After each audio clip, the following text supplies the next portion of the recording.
Hello everyone and welcome to Math Everywhere YouTube channel.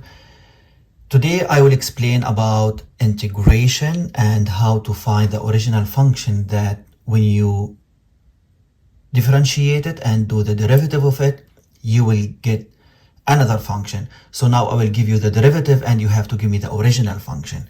So there are rules for integration. I will start with rule number 1. The sign of integration is that looks like that, and it's integral, and there is here dx. Why? Because if you have dy over dx, that will give you the derivative y prime. So now if I do a cross multiplication, dy equals y prime, which is the derivative, times dx. So now if I want to get the original function, I have to do integral for both sides. That is why it looks like that.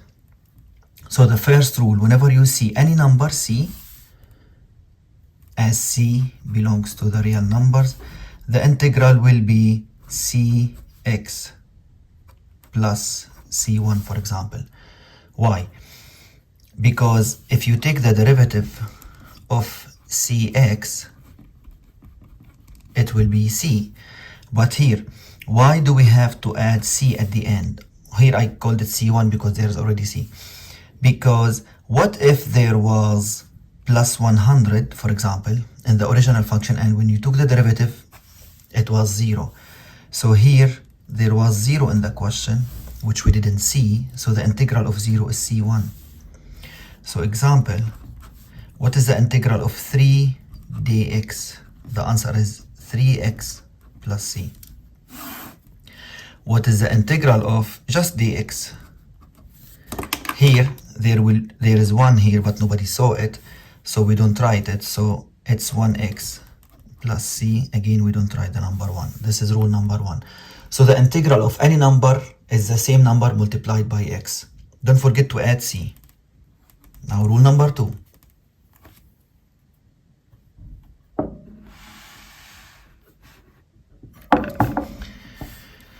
What is the integral of x to the power n dx?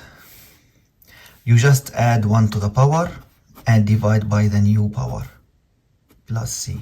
Example, what is the integral of 1 over x power 7 minus 3x squared dx? First of all, we need to move x to the power 7 up, so it will be integral x power negative 7 minus 3x squared dx.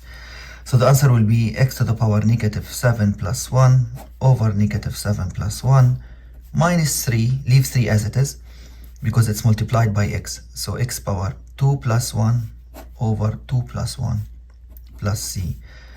So it will be x power negative 6 over negative 6 minus 3x cubed over 3 plus c. Always don't give them x with power negative, bring it down, and this negative shouldn't be down, it should be up. So minus 1 over 6 x power 6. In math, if you have fraction, let's say 3 over negative 4, we don't do that, we say negative 3 over 4. So always you put the minus up. Minus here 3 is deleted with 3, so x cubed plus c. This is the answer. There is one condition here, that n doesn't equal to negative 1. Why? If n is negative 1, let's say integral x to the power negative 1. We add 1, negative 1 plus 1 over negative 1 plus 1. So it will be x to the power 0 over 0. In math, we cannot divide by 0. That's why if you see 1 over x, don't put x up, so it will be x power negative 1 and do the integral with this because it doesn't work. Rule number 3.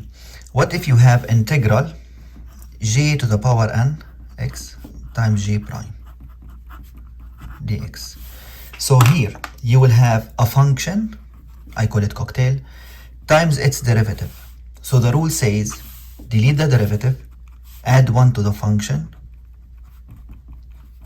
and divide by the new power plus c. Example,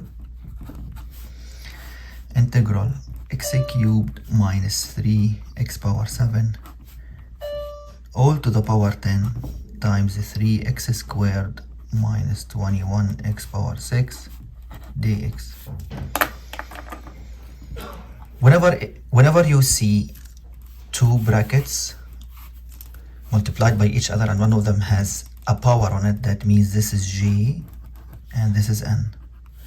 Now you have to ask yourself, is this the derivative of this? Let's see. What is the derivative of x cubed?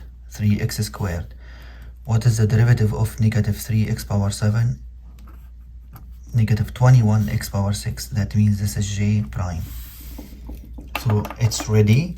We just delete the j prime and add 1 to this cocktail, which is g.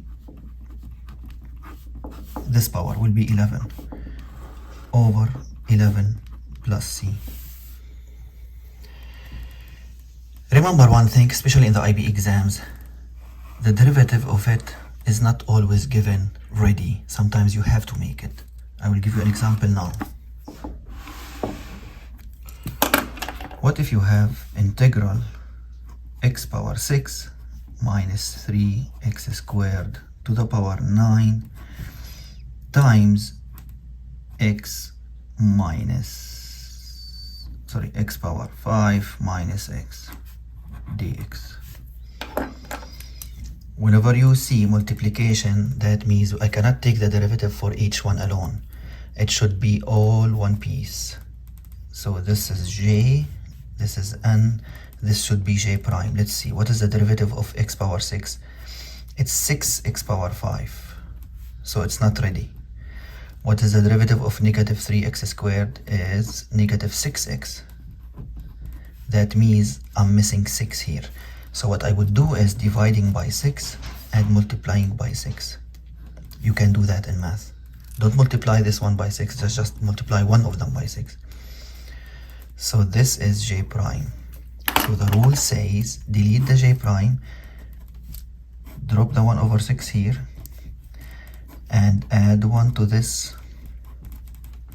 It will be power 10 over 10 plus c. So now you can just edit it. Power 10, 6 times 10, 60 plus c.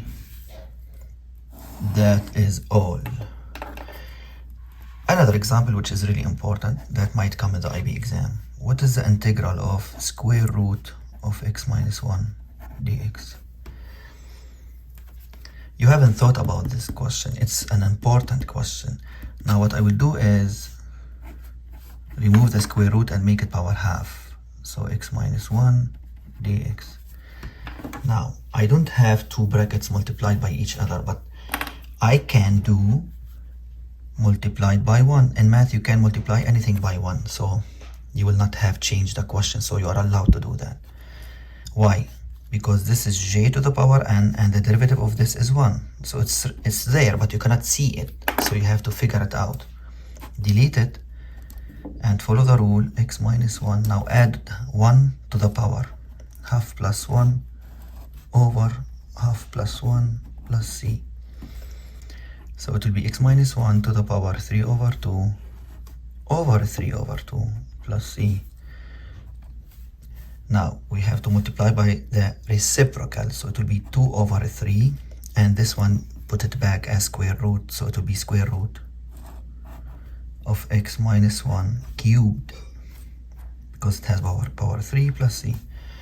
This question is really important, you need to be careful.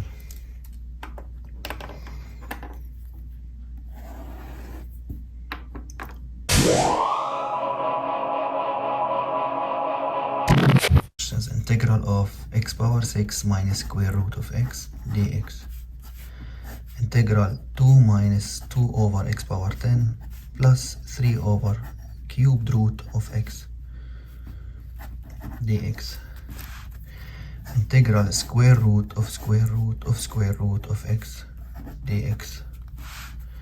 Integral of 6 over cubed root of 6x minus 2 dx.